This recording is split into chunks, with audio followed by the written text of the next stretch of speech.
Bonjour à toutes, bonjour à tous, bienvenue, c'est un nouveau numéro d'Ils font l'actu. Et aujourd'hui, dans la touche, je suis content parce qu'on parle de sujets vraiment importants pour la suite. On parle de réinventer les villes. On parle de modifier et de corriger ce problème qu'on a ici de déserts médicaux. Et celui qui a cette vision et cette volonté, c'est François Grandvoinet, mon invité. C'est le nouveau DG de Magelim, foncière. Bonjour François. Bonjour Olivier. Je suis ravi qu'on parle de ces sujets-là parce qu'on ne les aborde pas vraiment souvent. Magelim, en quelques mots, la genèse. Alors, le groupe Magelim en tant que tel a été fondé en 2018 par Steven Perron, Oui. Mais c'était l'émanation de la foncière Magellan qui avait été créée en 2010 depuis Nantes et qui s'est développée très rapidement de 2010 à 2018. Et pour continuer ce développement, on a fait la croissance externe. On a acheté 3 sociétés que sont A+, Turgot, AM et Baltis pour fonder le groupe Magelim. Et l'objectif, c'est de faire converger ces sociétés, en faire une seule entité Magelim avec 3 filiales dédiées. Magelim REM pour l'immobilier, qui est 85% de notre activité, Magelim Private Equity et Magelim Infrastructure. Le groupe Magelim et l'obligation de nous développer et nous réinventer. De la communication également, il faut en parler de ce groupe-là. Alors, qui dit foncière, dit immobilier. Et moi, j'en profite, parce que j'ai de la chance. Vous êtes non seulement le DG de Magelim, mais vous êtes également un expert et vous avez une analyse fine de ce marché, de ces marchés que sont les marchés de l'immobilier en général. On le voit bien, ça patauge un petit peu en ce moment, remontée des taux, on a arrêté le volume des ventes, c'est catastrophique ces derniers temps, il y a un moral lombaire, de l'inflation. Vous, de votre fauteuil, c'est quoi votre analyse ? Alors, peut-être, déjà on a eu beaucoup de chance, à partir de 2009, on a une compression des taux forte qui a permis à l'immobilier de se développer et surtout de croître fortement en valeur. Donc on a eu cette vague qui a duré peut-être trop longtemps, puisqu'on est passé en taux négatif, quelque chose qui, d'un point de vue financier, devrait pas exister et ne devrait pas être utilisé, tout simplement parce qu'on va chercher les profits de demain aujourd'hui et c'est pas bon pour personne. Cette période est passée et malheureusement, au lieu que ça se corrige lentement, ça s'est corrigé très rapidement, d'où crise. C'est-à-dire qu'on aurait eu une politique monétaire plus lente à se corriger, plus douce, le marché aurait corrigé plus lentement. Malheureusement, c'était brutal, très fort, et donc ça a entraîné un crack obligataire en 2022, ce qu'on a oublié. Les obligations ont perdu 25%, et derrière, l'immobilier qui est corrélé au taux s'est dégradé. Alors, on n'en est pas à 25%, fort heureusement. Il faut distinguer l'immobilier commercial de l'immobilier logement. Le commercial a perdu entre 10 et 20%. Certains perdront plus, tout simplement parce qu'il n'y aura plus de marché locatif. Et d'autres se portent bien, notamment tous les centres des grandes métropoles, parce qu'il y a toujours une forte demande locative. Et puis sur le logement, c'est un peu différent, parce qu'en fait, c'est plutôt porté par les particuliers. Les transactions se sont pratiquement totalement arrêtées, enfin les volumes se sont effondrés. Les banques ne prêtent plus, plutôt à juste titre, parce qu'en fait, effectivement, le marché, il est en train de se chercher, et se remettre en place. Donc, il faut retrouver la solidité pour les ménages, retrouver des bons prix, de la confiance, et ça repartira. Ouais, c'est vrai. Mais, effectivement, on a une crise sévère. On a une crise sévère. Effectivement, tous les grands professionnels de ce métier-là nous le disent. Alors, foncière, immobilier, effectivement. Vous, Magellan, était très connu avant dans les bureaux. Mais là, la stratégie, on va dire, actuelle et future, c'est de vous développer. Il y a des métiers que vous connaissez très bien. Notamment un qui m'intéresse, qui est de lutter contre les déserts médicaux et la santé. Qu'est-ce que vous proposez là-dedans ? Alors, on a un produit très original, qui est la foncière des praticiens, sur lequel, en fait, on s'est développé en créant des maisons de santé. D'accord. Alors, qu'est-ce que c'est pour les gens qui nous regardent ? Une maison de santé, c'est quoi ? En fait, vous créez à proximité d'un hôpital ou d'une clinique un immeuble sur lequel vous allez accueillir différents praticiens, donc différents médecins, pour qu'il y ait un lieu unique où les gens puissent se rendre et pouvoir avoir un généraliste, un dentiste, un spécialiste. Ça facilite l'installation des médecins. Et aujourd'hui, ils préfèrent être regroupés pour mieux échanger et pour mieux liaisonner avec l'extérieur, que ce soit les patients ou l'hôpital ou la clinique qui ne sont pas loin. Ça part aussi, on le disait en préparant cette interview, également d'un problème de santé publique, j'ai envie de dire. C'est-à-dire qu'effectivement, vous me le disiez, vous avez raison, les médecins sont mal payés dans le public. Mais s'ils y reviennent quand même, ils veulent continuer. Alors oui, en fait, le sujet, c'est qu'en fait, aujourd'hui, pour un médecin, bien souvent, il commence dans l'hôpital public. Il a des moyens, mais par contre, on n'est pas forcément bien rémunéré et puis il a un problème de clientèle. Donc, en fait, l'avantage d'avoir une maison de santé, ça permet au médecin de passer du public au privé. D'accord. Pour moi, qui a du sens. C'est la fluidité.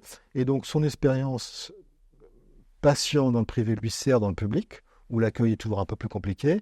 Et la recherche du public, parce que là, même s'il y a une baisse de l'investissement public en santé, il y a quand même encore une recherche forte en France. Oui. Il bénéficie des avancées de recherche pour ses patients dans le privé. Donc, on a un écosystème qui se met en place. Et puis surtout, on aide à l'installation des jeunes médecins. Pourquoi ? Parce qu'en fait, l'immobilier s'étend beaucoup... il est devenu beaucoup plus cher. Oui. Il est beaucoup plus difficile pour un jeune médecin de s'installer. Donc, c'est facile. Mutualisation de moyens. Voilà, de mutualiser les moyens. Parce qu'en fait, finalement, l'accueil il est mutualisé. Les services sont mutualisés.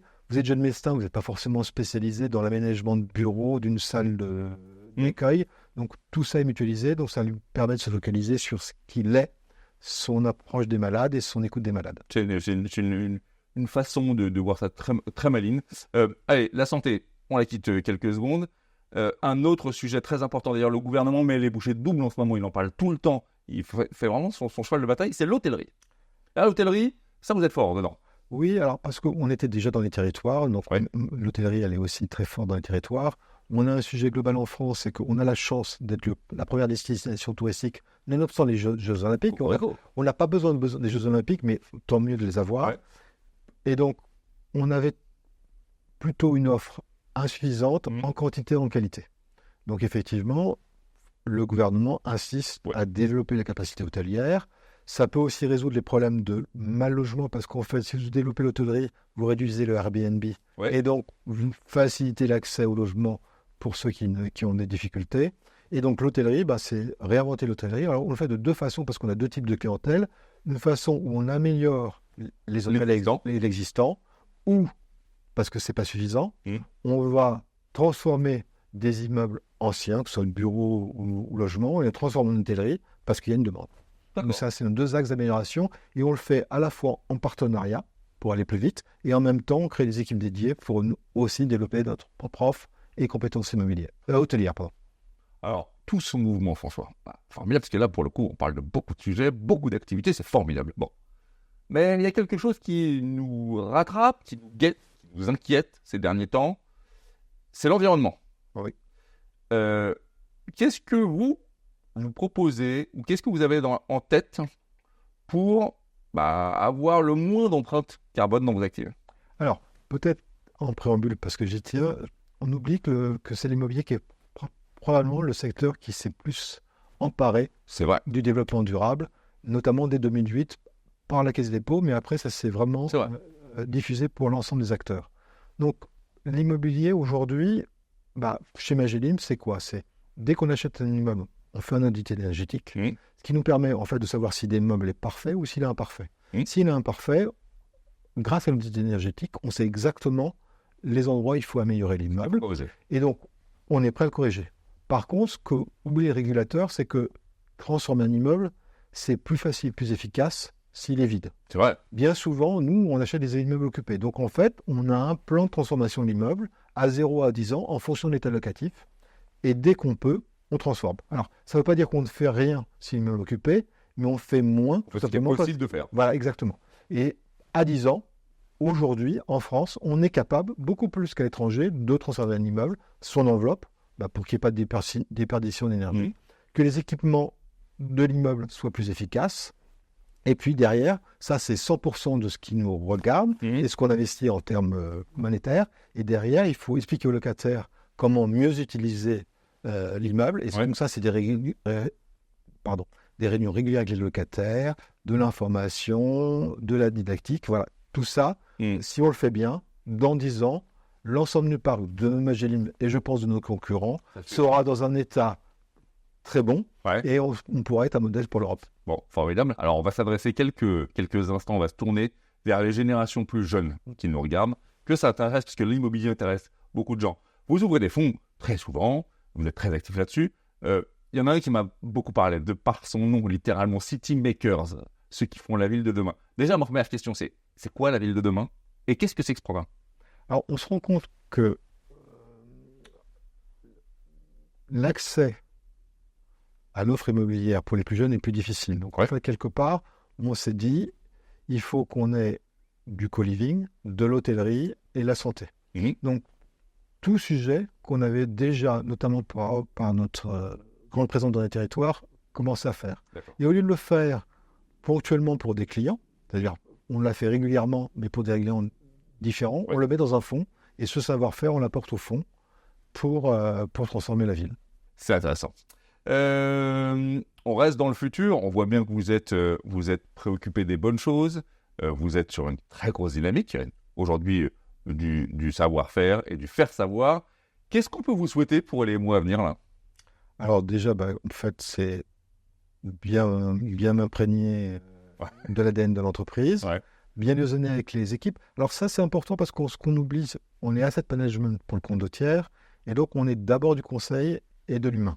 Donc en fait, le vrai sujet, c'est être sûr que les équipes sont mobilisées et qu'elles s'aguerrissent. Si elles sont mobilisées, elles s'aguerrissent, ça sera forcément au bénéfice des immeubles, donc au bénéfice des clients. Donc voilà. Donc la première chose, c'est d'arriver à ce que l'écosystème aille plus vite et mieux, et plus il ira mieux les immeubles se porteront. Et après, à horizon de 3 ans, c'est essentiellement consolider nos produits, les mutualiser comme CityMaker, et puis passer les frontières, aller en Europe, parce qu'en fait, de plus en plus, on a une demande des clients logique d'Europe.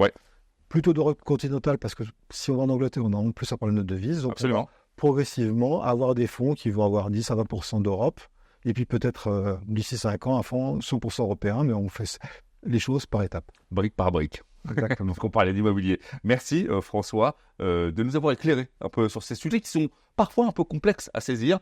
Là, vous l'avez dépassionné. Je suis très content. On vous souhaite bon vent avec Magelim, bonne prise de poste, bon courage. Vous qui nous regardez, eh bien, on vous souhaite déjà tout simplement d'être heureux. Et puis le reste, ça suivra naturellement. Bye bye à tous. Merci François. Merci Olivier.